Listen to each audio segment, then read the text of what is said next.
Assalamualaikum warahmatullahi wabarakatuh. Yuk anak-anak kita bahas soal subtema 1. Subtema 1 ya. Tema 1 kelas 4 ya. Silakan disimak yuk. Nomor 1. Bhinneka Tunggal Ika memiliki arti D ya. Berbeda-beda tetapi tetap satu jua. Nomor 2. Nah, jangan lupa ya, ini dikutip dari karangan Empu Tantular. Salah satu contoh kegiatan yang menunjukkan semangat persatuan dan kesatuan di masyarakat. Apa ya? Taati, gotong royong. Kalau persatuan dan kesatuan itu bersama-sama, berarti apa? Di masyarakat. Nah, kalau tugas kelompok berarti di sekolah. Membersihkan ruang kelas di sekolah, memperbaiki jalan raya yang rusak berarti di masyarakat, mentaati peraturan orang tua di lingkungan rumah berarti yang B. Kemudian nomor 3, sikap persatuan dan kesatuan sebaiknya dikembangkan sejak kecil. Indonesia merupakan negara yang memiliki banyak keberagaman. Untuk mempersatukannya, hal yang harus kita biasakannya adalah mudah sekali ya, yang A. Kita harus tolong menolong. Persatuan lebih mengutamakan kepentingan apa? Berarti yang umum. Nomor 1 B. Apa manfaat menjaga persatuan dan kesatuan? Manfaatnya adalah untuk menciptakan kehidupan bermasyarakat yang rukun, damai, dan harmonis. Nomor 2. Indonesia terdiri atas beragam suku, agama, dan budaya. Sikap persatuan dan kesatuan sangat dibutuhkan untuk menyatukan keberagaman tersebut. Bagaimanakah cara mewujudkan sikap tersebut? Dilakukan dengan cara apa? Menghormati dan menghargai perbedaan. Lanjut. Siapa saja yang harus menjaga persatuan dan kesatuan? Seluruh rakyat Indonesia. Next. Bahasa Indonesia. Anak-anak, kalau anak-anak mencari mencari jawaban seperti ini, jangan dari atas ya bacanya langsung dari ABC-nya. Boleh dilihat dulu, dilihat ABC harus dilihat dan kemudian baca dari sini. Gagasan pokok pada bacaan, berarti langsung dicari saja. Kalau nggak atas ya bawah, atau dibaca semua dengan cepat gitu ya. Berarti isinya apa? Nah, keberagaman budaya merupakan anugerah Tuhan yang patut kita syukuri. Itu adalah gagasan utama. Nah, kalau di atas ya sekalian ya saya jelaskan, kalau tempatnya di awal namanya deduktif. Ini di awal. Kalau di bawah namanya induktif. Ini di akhir, maaf ya. Di akhir paragraf namanya induktif. Kalau di atas ada, bawah ada, tengah juga ada, namanya campuran. Itu contohnya kayak cerita biografi ya, misalnya biografi Insinyur Soekarno, itu kan penting semua ya, nggak ada yang paling penting, itu namanya paragraf campuran. Nomor 2. Nah, dari sini juga gagasan pokok. Nah, biasanya acara peragaan pakaian adat di kota kami sangat meriah. Berarti belum umum ya. Acara disebut diadakan Gedung Tirta Buana, belum juga umum ya. Di sana kami dapat menyaksikan peragaan pakaian dari kami juga dapat menyewa. Berarti apa ini? Berarti ini kan di atas itu juga kalimatnya bisa diganti ya. Acara di Gedung Tirta Buana, padahal harus ada kata meriah. Harus ada kata meriah. Peragaan pakaian adat, dan di mana kan gitu. Enggak ya, ada meriah berfoto menggunakan pakaian adat. Benar nih, kemeriahan peragaan pakaian adat yang D. Yang salah langsung dibetulkan. Oke. Lanjut, nomor 3. Sumpah, lihat ini, gagasan pokok. Gagasan pokok berarti lihat langsung dari atas. Sumpah Pemuda dicetuskan tanggal 28 Oktober 1928. Nah, itu isinya ya yang A. Langsung aja. Nomor 4. Gagasan yang menjadi dasar sebuah paragraf. Dasar berarti namanya adalah gagasan apa? Gagasan pokok, dasar, utama, itu sama ya.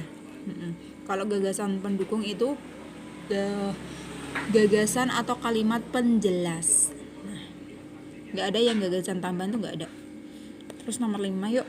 Rika ingin menemukan gagasan pokok sebuah teks tertulis.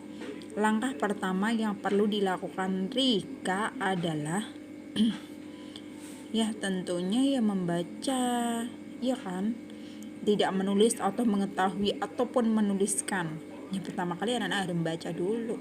Berarti yang A ya. Nomor 5 yang A. Lanjut nomor 2. Sebutkan ciri-ciri gagasan pokok. Memiliki topik permasalahan yang bisa dijabarkan, bisa berupa kalimat inti, memiliki makna yang jelas tanpa harus dihubungkan dengan kalimat lain, disusun tanpa kata sambung. Misalnya selanjutnya, berikutnya, dan kata sambung apa saja nggak ada di situ. Dapat ditemukan di awal, di akhir, awal dan akhir, atau seluruh paragraf. Tadi sudah dijelaskan. Di awal namanya apa anak-anak tadi? Pintar. Deduktif di akhir, induktif awal dan akhir, dan di seluruh paragraf.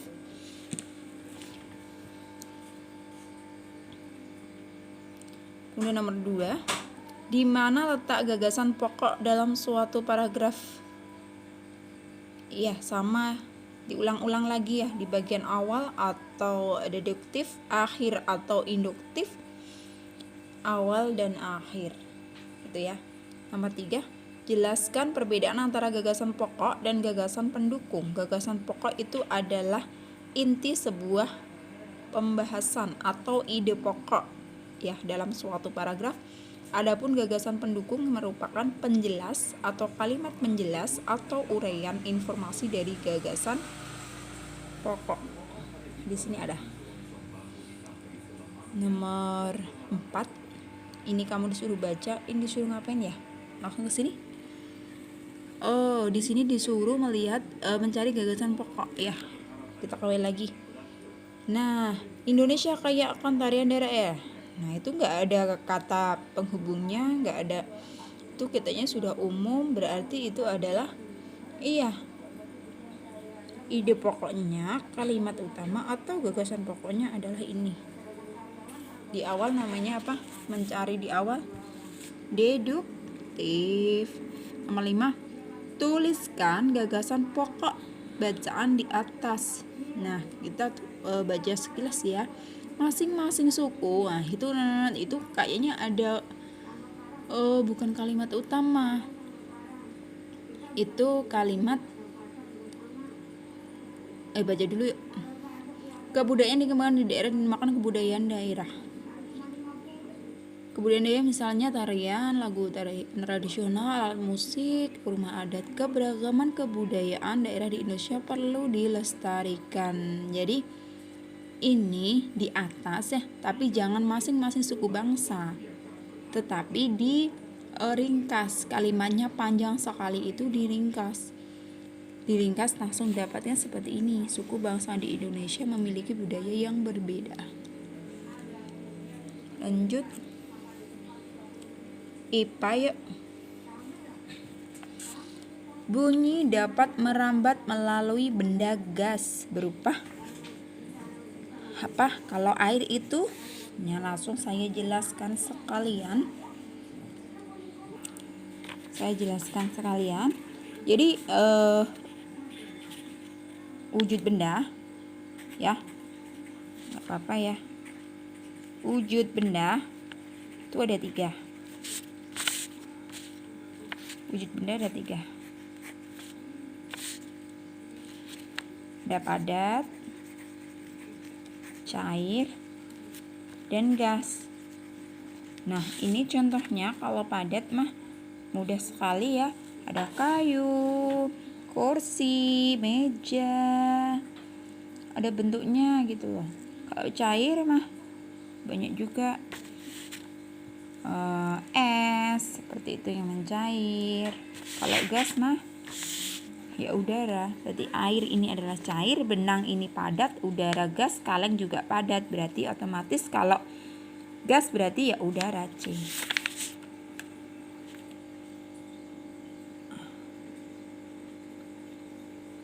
Kalau HOTS ada kalimat yang panjang seperti ini, anak-anak gak usah dari atas dulu ya.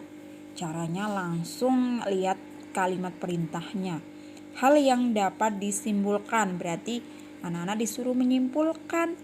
Yuk baca baru dari atas. Ketika kamu berbicara menggunakan telepon kaleng, temanmu dapat mendengar suaramu dari telepon kaleng yang terhubung dengan. Berarti apa?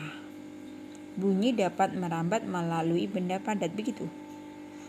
Iya, karena memang kesimpulannya seperti itu. Jadi ini kan gambar orang ya, gambar 2 orang, kemudian ya bermain telepon itu loh yang pakai kaleng, kemudian diberi kaleng seperti ini ya anak-anak. Kaleng seperti ini ya. Ini benang, ini juga kaleng. Ini panjang berapa meter gitu, ini kaleng, ini kaleng. Jadi ketika ada misalnya Mas Lizam ya, Mas Lizam ngomong di sini ya, kemudian di sini ada Mas Kafa ya. Maaf ya gambarnya. Ini ada Mas Kafa, ini bisa mendengar walaupun jauh sekali, misal berapa meter. Nah itu suaranya bisa merambat lewat sini, lewat benang sini. Nah berarti kesimpulannya adalah bunyi dapat merambat melalui benda apa? Benda padat. Berarti yang nomor 2 adalah D. Itu. Yuk nomor 3 yuk. Permukaan rebana yang dipukul akan titik-titik sehingga misal bunyi. Rebana itu dipukul ya. Berarti apa? Bergetar. Coba aja kamu siapa yang punya rebana di rumah, dipukul aja, nanti kan dia bergetar. Nah, getaran itu yang menghasilkan bunyi. Tuh. Nomor 4, benda-benda yang dapat menghasilkan bunyi dinamakan sumber bunyi. Sumber.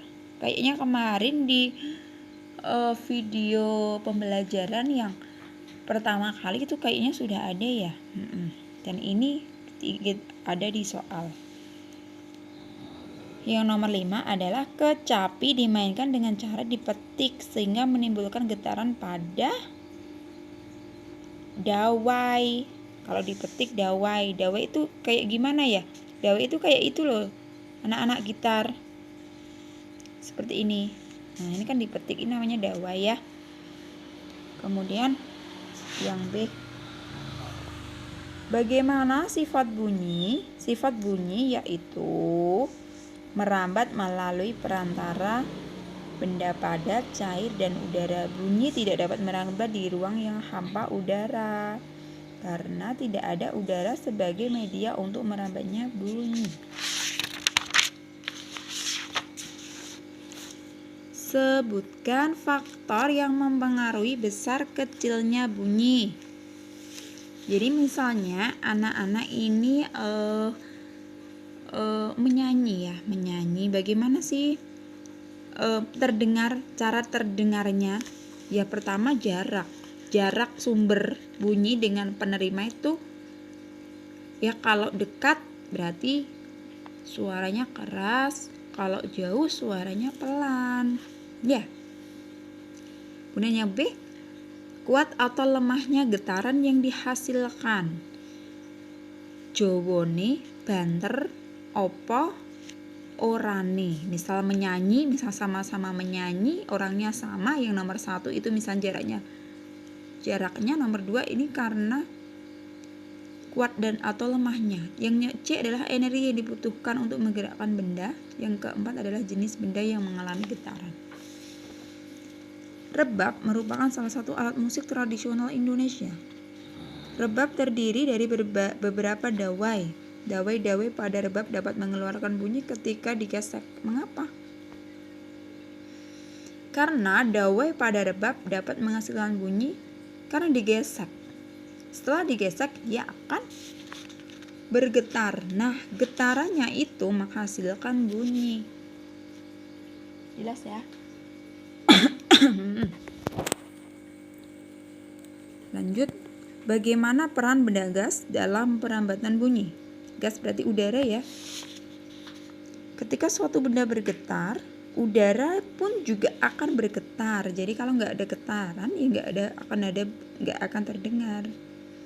Hal ini menunjukkan bahwa benda gas yakni udara berperan dalam perambatan bunyi. Lanjut nomor 5, jelaskan proses terdengarnya bunyi tepukan tifa hingga ke telinga kita. Tifa itu apa ya? Tifa itu alat musik yang bentuknya seperti ini. Nah, segitiga. Nah, segitiga itu dia terbuat dari kayaknya logam ya. Logam. Bagaimana dia bisa terdengar ke telinga kita? Ya ketika tifa ini ditepuk dengan ada alat tepuknya juga di ting gitu kan. Ting itu akan bergetar. Dia akan bergetar. Getarannya merambat melalui udara. Udara tertangkap oleh daun telinga. Nah, biasanya kalau kamu nakal dijewer sama ibu iya ya telinganya. Nah, itu yang dijewer itu namanya daun telinga. Jadi bunyi tepukan tifa terdengar karena getaran pada permukaan tifa. Seperti itu. Lanjut IPS. Upacara kasada berasal dari Jawa Timur. Kasada itu apa ya? Tradisi dari suku Tengger di Jawa Timur. Tradisi ini dilakukan untuk memperingati pengorbanan Raden Kusuma, anak dari Joko Seger dan Roro Anteng. Selain itu, upacara ini dilaksanakan oleh masyarakat Tengger untuk meminta keselamatan dan berkah. Lanjut, Indonesia memiliki keanekaragaman suku bangsa. Pengertian suku apa? Bukan profesi, bukan minat juga. Berarti apa? Golongan bangsa sebagai bagian dari bangsa yang besar. Jadi suku-suku kecil itu bagian dari bangsa yang besar, yang C ya. Pernyataan yang tepat berdasarkan gambar. Ini rumahnya apa ya? Rumah gadang ya, rumah adat Sumatera Barat. Nomor 4.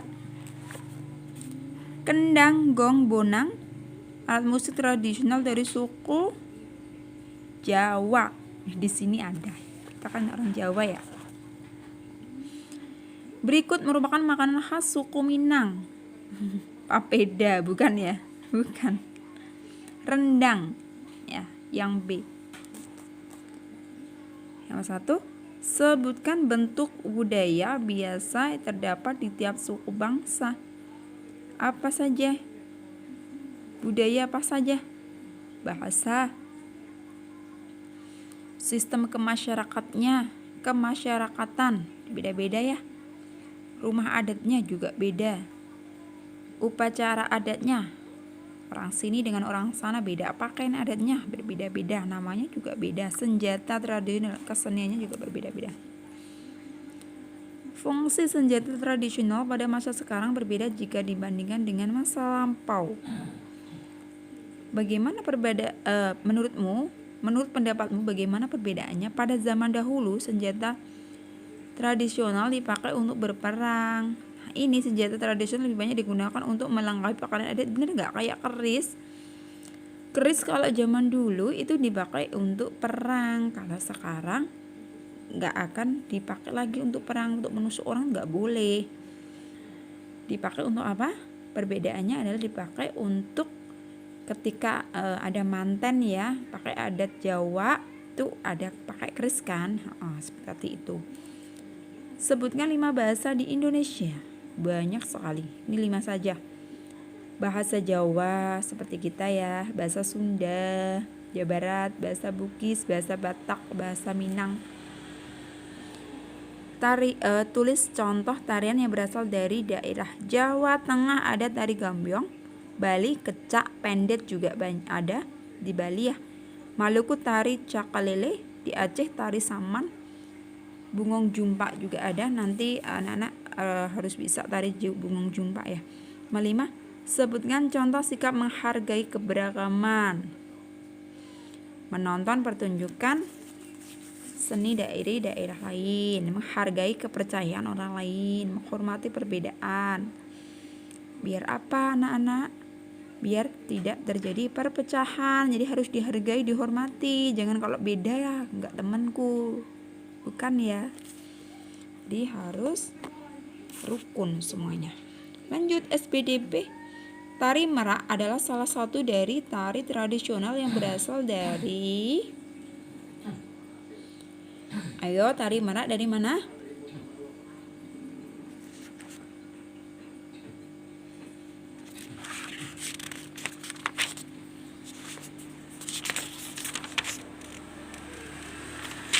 Dari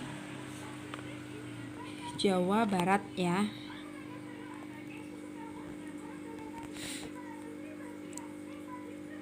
Nah, ini ada sinopsisnya. Tari merak ini salah satu tari tradisional asal Jawa Barat yang menggambarkan ekspresi kehidupan burung merak. Tarian ini dibawakan oleh penari perempuan yang anggun dan penuh pesona. Seniman yang pertama kali menciptakan tari merak adalah seorang seniman Pasundan yang bernama Raden C.C. Somantri. Lanjut nomor 2. Gerak menggoyangkan kepala ke kanan dan ke kiri disebut gilek. Nah, ini ada penjelasan semuanya ya. Gilek gerak menggoyangkan kepala ke kanan kiri. Galier adalah gerak memutarkan kepala. Kalau kita tatap muka nanti kita bisa praktek yuk. Selut adalah gerakan tangan ke kanan dan kiri yang di depan, dan capang adalah gerakan tangan yang menggunakan salah satu dari tangan. Bentuk gerak tari baru yang dirangkai dari perpaduan gerak tari tradisional dan tradisional klasik dinamakan B. Klasik ya. Ambil yang ada klasiknya di sini kan ada klasik ya.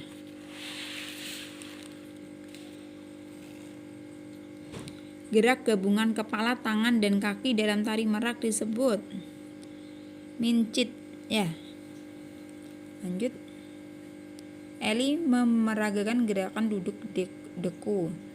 Posisi Eli yang tepat adalah duduk melipat dua kaki ke dalam. Lanjut ya. Tari merak merupakan salah satu di sini dijelaskan ciri khas. Ciri khas adalah tariannya lemah gemulai. Kemudian ya yang paling khas ya sekali-kali mereka seperti seekor burung merak yang membentangkan sepasang sayap yang penuh warna. Kemudian nomor 2, macam-macam gerakan kaki pada tari merak ada. Ini bisa dibaca sendiri ya. Di pause dibaca sendiri, yang salah ditulis. Sebutkan macam-macam gerakan tangan pada tari merak. Ada ukel, selut, tepak, bau, nyawa, dan selanjutnya. Yang dimaksud dengan gerakan lontang kiri atau kanan pada tari merak.